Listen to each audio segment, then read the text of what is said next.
ఒకరోజు ఇంద్రుడు ఐరావతం పైన ఎక్కి ఆకాశ మార్గంలో స్వర్గానికి వెళ్తుండగా పైన నుంచి వెళ్తున్న ఇంద్రుడిని కింద ఉన్న దుర్వాస మహర్షి చూశాడు.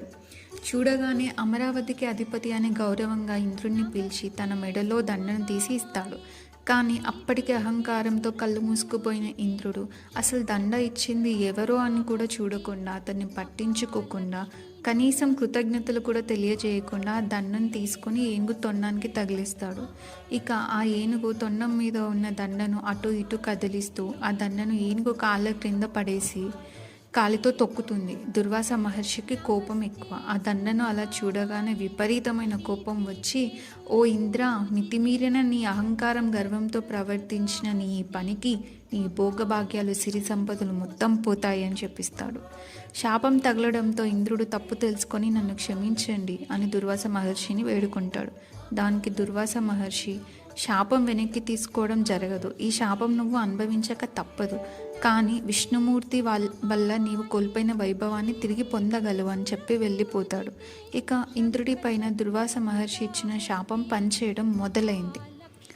బలి నాయకత్వంలోని రాక్షసుల సైన్యం అంతా అమరావతి అంటే ఇంద్రలోకం పైన దాడి చేయడం ప్రారంభించారు. ఆ దాడిలో ఇంద్రుడిని, వారి పరివారం మొత్తాన్ని స్వర్గం నుండి తరిమేశారు.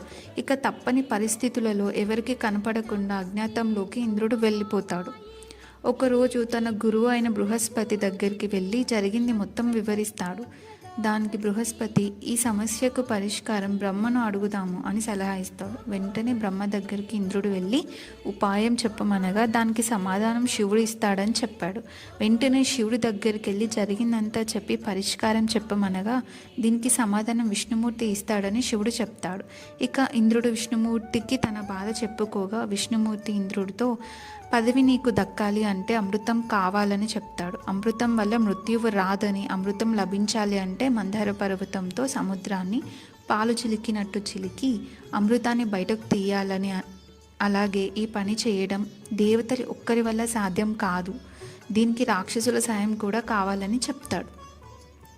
క్షీరసాగర మదనం గురించి మరొక వీడియోలో వివరంగా తెలుసుకుందాం. అయితే మందార పర్వతం సహాయంతో వాసుకి తాడుగా ఉండి పర్వతం మునిగిపోకుండా విష్ణుమూర్తి కూర్మ అవతారంలో ఉండి పాల సముద్రాన్ని చిలకడం మొదలుపెట్టారు. ఈ మదనంలో ఎన్నెన్నో విలువైన వస్తువులు, కల్పవృక్షం, కామధేనువు, చంద్రుడు, హాలాహలం, అలాగే మహాలక్ష్మి జన్మించారు. అయితే మహాలక్ష్మి పాల సముద్రపు మీద మీగడతో బ్రహ్మ లక్ష్మీదేవి శరీరాన్ని చేశాడట. మెరుపులు ఆమె మీను మెరుగ్గా కూర్చాడట. మహాలక్ష్మి పుట్టగానే ఆమెకి మంగళ స్నానం చేయించారు. సముద్రుడు ఆమెకు పట్టుబట్టలు ఇస్తాడు. వరుణుడు వైజయంతిమాల ఇస్తాడు. విశ్వకర్మ సువర్ణ అలంకారాలు ఇస్తాడు.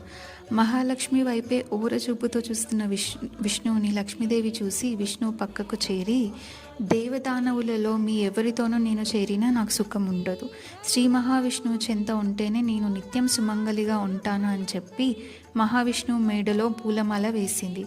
అప్పుడు సముద్రుడు అమూల్యమైన మాణిక్యం తీసుకొని విష్ణువుకి ఇస్తాడు. ఇక విష్ణుమూర్తి ఆ మాణిక్యంతో పాటు లక్ష్మీదేవిని తన వక్షస్థలంపై విరాజిల్ల చేస్తాడు. అప్పటి నుండి మహాలక్ష్మి విష్ణుమూర్తికి ధర్మపత్నిగా కొలుచుకుంటున్నాం. అయితే ఈ పాల సముద్రం నుండి పుట్టిన మహాలక్ష్మిని మనం ఆదిలక్ష్మిగా కొలుచుకుంటాం. ఆదిలక్ష్మి అంటే మొదటి దేవత అని. ఆదిలక్ష్మి రూపంలో అమ్మని కొలిచిన వారికి వారి జీవిత లక్ష్యం తెలుసుకొని దానిని సాధించడానికి ఏమి చేయాలో అర్థం చేసుకొని అనుకున్న కార్యాన్ని నెరవేర్చుకుంటారు. కోరిక నెరవేరడానికి ఆదిలక్ష్మి భౌతికమైన సంపద అందజేస్తుంది.